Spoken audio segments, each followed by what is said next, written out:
Party ಮೂಡ್ನಲ್ಲಿರುವವರಿಗೆ shock ಮೇಲೆ shock. ಮಾಂಸ ಪ್ರಿಯರಿಗೆ ಸಿಕ್ಕಾಪಟ್ಟೆ ಬೆಲೆ ಏರಿಕೆ ಬಿಸಿ.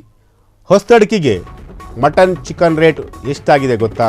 ಚಿಕನ್ ಮಟನ್ಗೆ ಫುಲ್ ಡಿಮ್ಯಾಂಡ್ ಅಪ್ಪೋ ಡಿಮ್ಯಾಂಡ್. ನಾಳೆ ಯುಗಾದಿ ಹೊಸತಡಕು ಹಿನ್ನೆಲೆ ಚಿಕನ್ ಮಟನ್ ರೇಟು ತುಂಬಾ ಕಾಸ್ಟ್ಲಿ ಆಗಿದೆ. ಎಸ್, ಈಗಾಗಲೇ ರಂಜಾನ್ ಹಬ್ಬ ಒಂದು ಕಡೆ, ಮತ್ತೊಂದು ಕಡೆ ಯುಗಾದಿಯ ಆದ ಮಾರನೇ ದಿನ ಹೊಸತಡಕು ಅಂತಂದರೆ ಎಲ್ಲರೂ ಮನೆಯಲ್ಲೂ ಕೂಡ ಅಂದರೆ ನಾನ್ ವೆಜ್ ತಿನ್ನುವಂಥರ ಮನೆಯಲ್ಲಿ ಚಿಕನ್ನು ಮಟನ್ನು ಫಿಶ್ ಈ ರೀತಿಯಾದಂತಹ ಒಂದು ಖಾದ್ಯಗಳನ್ನು ತಯಾರಿಸ್ತಾರೆ. ಸೊ ಹಾಗಾಗಿ ಈಗ ಚಿಕನ್ನು ಮಟನ್ ರೇಟು ಎಷ್ಟಾಗಿದೆ ಗೊತ್ತಾ? ಮಾಂಸ ಪ್ರಿಯರಿಗೆ ಇದು ಒಂದು ಶಾಕಿಂಗ್ ಕೊಡುವಂತಹ ಒಂದು ಸುದ್ದಿ.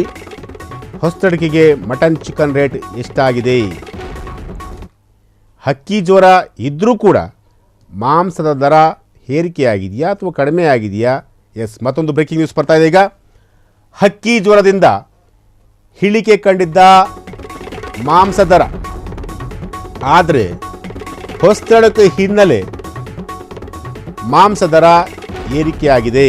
ಹೊಸತಡಕಿಗೆ ಮಟನ್ ದರ ಕೆಜಿ 900ರಿಂದ 1000 ರೂಪಾಯಿ ಆಗಿದೆ. ಚಿಕನ್ ದರ ಪ್ರತಿ ಕೆಜಿಗೆ 220ರಿಂದ 225ರವರೆಗೆ ಏರಿಕೆಯಾಗಿದೆ. ಮೇಕೆ, ಕುರಿ, ಮಟನ್ ಪ್ರತಿ ಕೆಜಿಗೆ 1000 ರೂಪಾಯಿ ಇದೆ.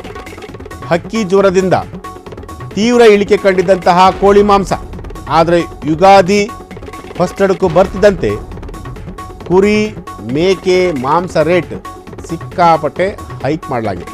ಎಸ್, ಕೆಜಿಗೆ ಈಗ 1000 ರೂಪಾಯಿ ಆಗಿದೆ ಮಟನ್.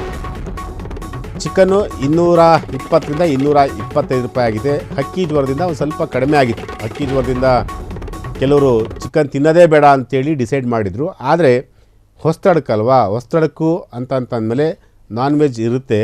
ಸೊ ನಾನ್ ವೆಜ್ ಪ್ರಿಯರಿಗಂತೂ ಈಗ ಒಂದು ಶಾಕಿಂಗ್ ವಿಚಾರ. ಸಿಕ್ಕಾಪಟ್ಟೆ ಬೆಲೆ ಜಾಸ್ತಿ ಆಗಿರುವಂತಹದ್ದು.